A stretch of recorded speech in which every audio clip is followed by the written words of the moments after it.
It just seems like there's so much that we've never been told, never been taught about, while we've been taught about things that we don't even get to use.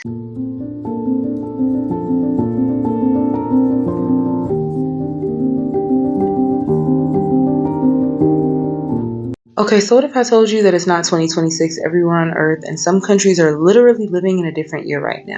Because Ethiopia is in 2018, and that's just the beginning. Let me ask you something. Have y'all ever realized that we think that time is universal, like same year, same calendar, same clock, when that's not reality at all? That's actually Western standardization.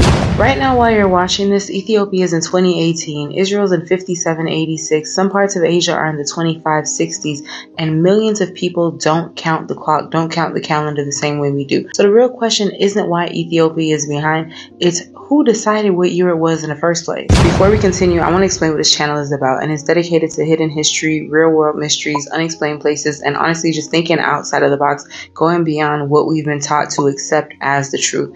I lay out what exists and I let you think for yourself and come up with your own conclusion. I am not here to tell you what to think or what to believe in. I will be posting every week with longer deep dives and shorter breakdowns as the channel grows. If you want to go beyond the videos, you can follow me on socials or check out the book 50 Forbidden Mysteries with the link in the bio. And it has 50 different themes that you can go ahead and do research on for yourself, because it just seems like there's so much that we've never been told, never been taught about, while we've been taught about things that we don't even get to use. So go ahead and look into that, and feel free to join the private group chat. Now let's get back to it. So Ethiopia is not behind. They're using a different measuring system of time. Their calendar is actually based on an older version of the Julian calendar. They're actually going based off different calculations of when Jesus was born, and they're using ancient church records that were never updated when Europe did their revision. And what a lot of people don't know is that the entire calendar system changed in the 1500s. So when the world switched up, Ethiopia didn't, because Europe decided to adopt the Gregorian calendar under Pope Gregory XIII, because he was talking about fixing astronomical shift.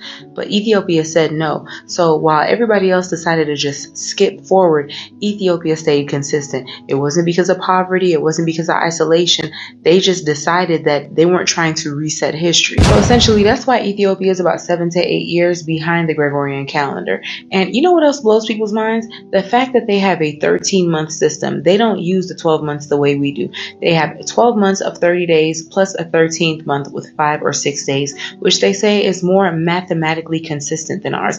Meanwhile, we're over here with leap years, random months with random days, and a calendar so inconsistent and messy that we really have a hard time accepting it. So who really has a system that has some errors? And Ethiopia is not alone, okay? That's where it gets interesting, because this is not the exception, it's a pattern. In fact, Israel's supposed to be in 5786, and that's based on biblical genealogies, lunar solar calculations, as well as creation-based chronology. And when it comes to the Islamic year, they say that they're actually supposed to be in 1447, and this is for biblical celebrations. They actually acknowledge that in many formats. That time frame is used across the Middle East for religious events, cultural timelines, and moon-based timekeeping. And did y'all know that if we switch it over to Thailand, they're technically in year 2569, because they use the Buddhist era dating all the way back to Buddha's enlightenment. They say Nepal should be in year 2082 using the Bikram Sambat calendar, which is in fact older than Rome. And Iran has the Solar Hijri calendar, which they say is one of the most astronomically accurate calendars ever created. And if that's the case and time is universal, why does half of the world disagree on what year it is? Now here's the part a lot of people don't want to talk about, and sometimes the truth is uncomfortable, but it is what it is. The Gregorian calendar did not win because it was correct. It won because Europe was running things and colonizing the world. From the trades to the shipping to the education to the global connections to the people, everything in between, Europe was dominating, and if you want to participate, you had to move the way that they were moving. So that's the reality of it all. So true tea is they looked at everybody and said, if you want to route with us, you have to adopt our time, and Ethiopia fully didn't, and that's where they adopted the whole phrase, Ethiopia is behind. But you have to ask yourself, behind what exactly? A whole shift in a calendar, a pope, an estimated birth date that historians actually don't even say may be fully true, that they can't even necessarily confirm, because when you zoom out and you look at the bigger picture, you realize that all of these moves were very much calculated to benefit whoever was in power, but it wasn't necessarily for the people. It was all about control. And here's the biggest secret that most people miss. There's no objective year, okay? Timekeeping is cultural, political, religious, and historical.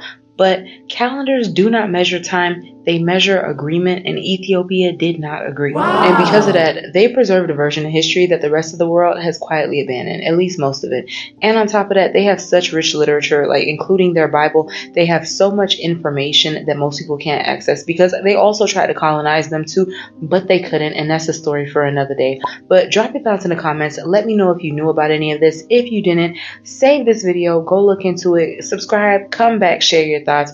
Per usual, this is all alleged. I definitely implore you guys to do your research. There's so much that we're going to be discussing on this channel, so I'm so excited to share it all with y'all. If you haven't already, follow me on socials, click the link in the bio to join the private group chat, and you can grab a copy of 50 Forbidden Mysteries, which has so many other mysteries that they just never taught us about, which is wild because that's the real deep tea that they try to keep us away from. I'll be back. Like, follow, stay for some more tea.